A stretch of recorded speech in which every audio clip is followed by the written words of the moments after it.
sabendo de todos os perigos terríveis da menstruação, já que a gente gosta de andar na beira do abismo, né?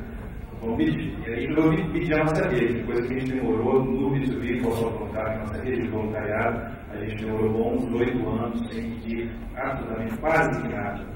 E aí a gente, de um ano para cá, a gente viu algumas coisas que têm sido absolutamente interessantes. Por quê? Porque os resultados que saem do próprio fluxo de geração da rede, das redes, então não tem processo de captação dos dados de resultados, não é doloroso, é até efetivo. E os resultados das ações voluntárias se transformam em benefícios para os próprios voluntários que atuam e traz um recurso positivo para a rede, que é aquilo da reputação para a rede. Né? Então, contei essa história, e aí a gente chegou a conclusão, fizemos novas perguntas, né, e sugestões.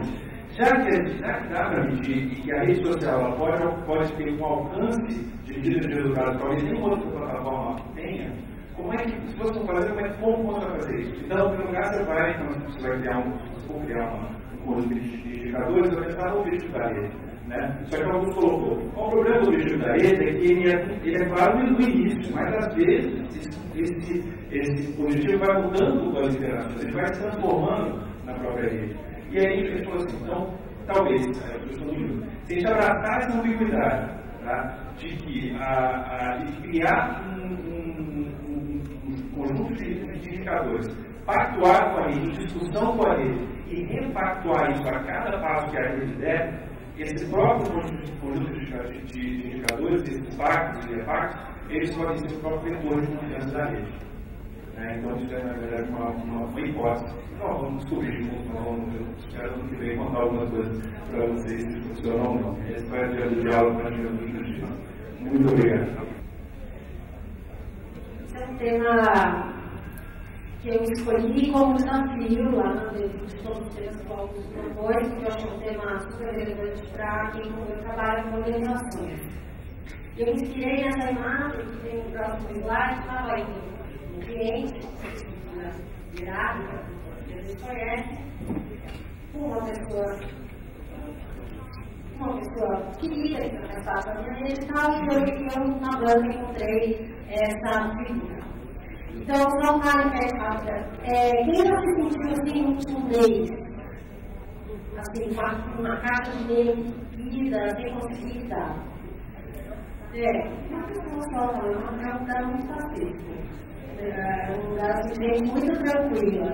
Tem essa sensação de que eu gostei dessa capa dessa revista, porque é uma sensação que, ao contrário dessa sala, talvez já comece as pessoas, a sensação de que você não vai conseguir dar conta. De que é tudo muito rápido e o apelo da revista por uma pessoa que lê e fala, olha, aqui eu vou dar uma solução para isso, que na verdade é um problema do nosso tempo. E aí, eu fiquei pensando no vídeo, né? Esse artigo, exatamente, que fala How to Get More Done, ele é um artigo sobre líderes japoneses e como eles escrevem as suas lideranças. E aí, para mim, já tem aqui uma questão só que eu vou falar rapidamente, que é assim, um dos maiores problemas que eu vejo nessa figura, e no fato de que essa figura tem uma revista caríssima, como é a Harvard Review, é o fato de que esse cara que está com essa caixa aqui, ele quer saber como ele dá conta de cada vez mais coisas, e não por que ele está fazendo isso, ou de que matéria é feito o que está nessa caixa. A gente ele está na causa eficiente, mas qual é a finalidade? Por quê? Às vezes a gente esquece que só quer dar conta. Isso é um contexto de vida muito complicado. Então, essa é uma primeira reflexão que essa figura me trouxe. Aí eu fui ler a revista. Quem escreveu o artigo foi o Júlio Donata. Depois tem várias coisas interessantes nesse artigo, um professor muito respeitável. Mas, assim, tem um discurso que, assim, o líder tem que saber o que é bom, o líder tem que saber o que é justo. Ele é colocado numa posição na hierarquia que ele tem que. E aí a gente tem um problema bem sério. Aí ele fala o seguinte, ele discutiu o artigo 3 em cima dos seguintes pontos. O líder sábio é aquele que pode jogar o que é bom, capta a essência, que já é interessante, porque esse contexto de rede vai ter toda uma importância, você tem realmente a essência do que está acontecendo aqui, cria contexto comum, contexto de diálogo entre as pessoas, pode ser interessante também, exerce poder político, cultiva a sabedoria prática dele, das outras pessoas, também é interessante, mas mais de uma atenção é essa questão. Tem um termo que do Aristóteles, que é o prônesis. Então, o líder pronético é aquele que sabe o que deve ser. E aí, isso no contexto de rede é terrível, né? É um papel, como você vai saber realmente o que deve ser feito. A gente tem um nível de complexidade tão alto. Quando você começa a estudar um padrão de rede, a rede se organiza de diferentes maneiras para diferentes propósitos, o objetivo da rede muda. Então, tem toda uma complexidade aí. Então, eu encontrava uma rede onde o líder tivesse realmente uma posição tão privilegiada a ponto de saber isso. E encontrei essa. É a rede de citações mútuas dos personagens da Bíblia. Então, Jesus, no caso, uma posição bem privilegiada, né? Ele está bem no centro dessa rede, tudo passa por ele, todas as histórias passam por ele.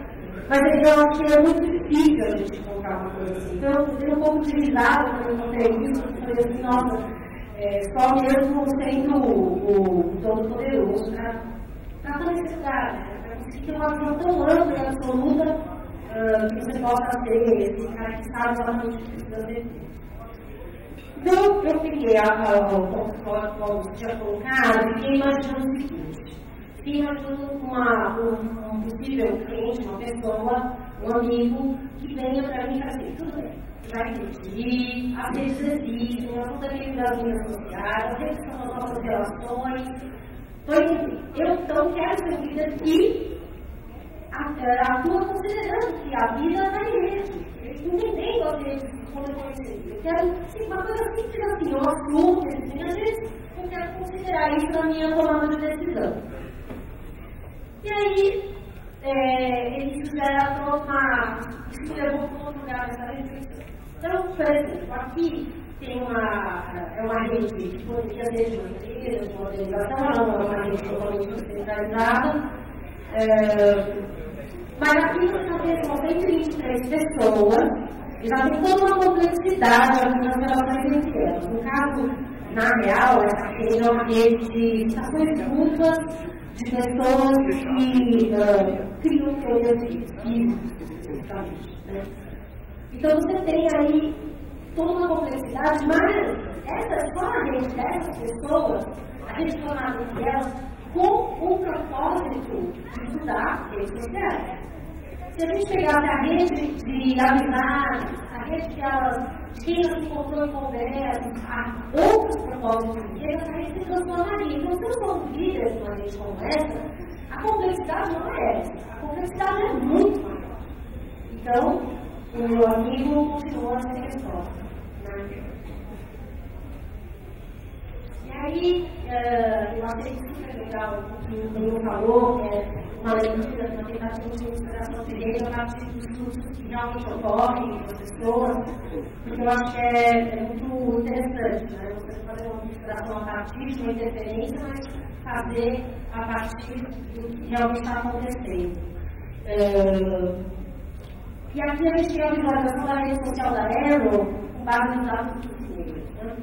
Então aqui eu imagino que o meu lideramento está em total desespero, porque vocês imaginam, né?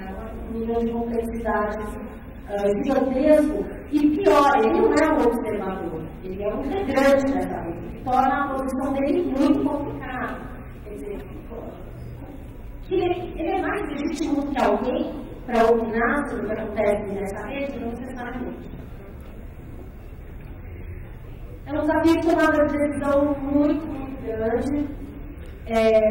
Acho que mesmo que você tenha, por exemplo, como nesse mapa, mostra diretores que participam de conselhos diferentes de empresas na ASO, mesmo que você saiba que você é um desses caras que estão na rede, a sua posição não necessariamente é melhor que as outras. Então, o maior Ou, por exemplo, é difícil você saber o que vai acontecer em uma rede do tempo, né? Aqui, por exemplo, a evolução de uma rede gerada a partir do filme Star Wars, no tempo. Como que você vai saber?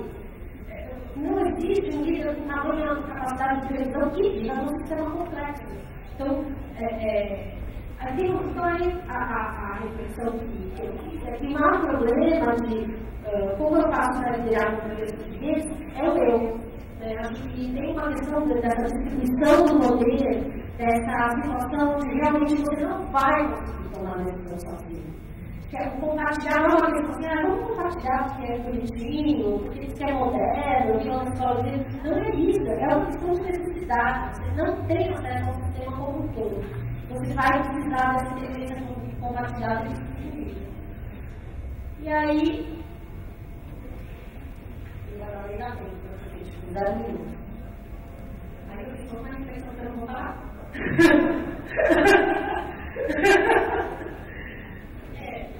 Aí eu fiz uma série de reflexões sobre o que é importante para o líder no contexto de rede, que depois a gente lá na escola pode compartilhar. Mas eu acho que o mais importante é a última coisa, né? Depois que eu escrevi tudo, discutir com a Rose, que trabalha comigo, discutir com o Glenn, fazendo várias reflexões, que o líder ele tem que aprender a viver dessa, explicar dessa e vender. Tá?